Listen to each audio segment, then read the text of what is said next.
En fait, moi ce que je fais, c'est que je fais une liste que je ressors à chaque fois, enfin, c'est toujours la liste de vacances, où voilà, je note tout ce qu'il ne faut pas oublier. Donc ça va du médicament que je ne suis pas sûre de trouver si je vais à l'étranger, au doudou, en passant par la tétine, en passant par tel jeu avec lequel il adore jouer et puis ça ne pourra pas être un autre.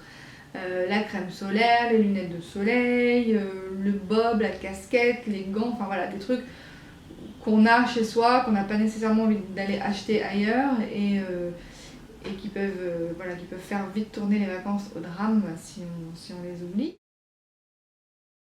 Il y a aussi des choses selon le mode de transport qu'on va prendre.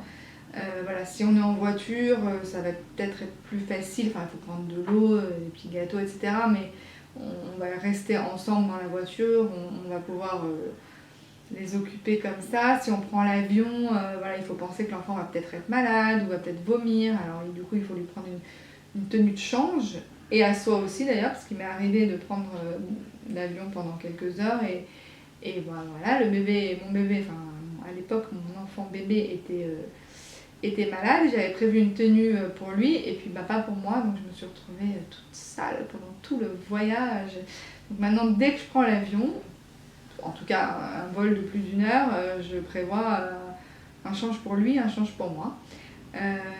Si on sait que l'enfant voilà, dans l'avion va avoir mal aux oreilles et que comme il est petit, il ne peut pas manger des chewing-gums pour faire passer le truc, voilà, moi j'ai toujours un carambar dans mon sac parce que voilà, il va le mâchouiller, ça va lui faire du bien.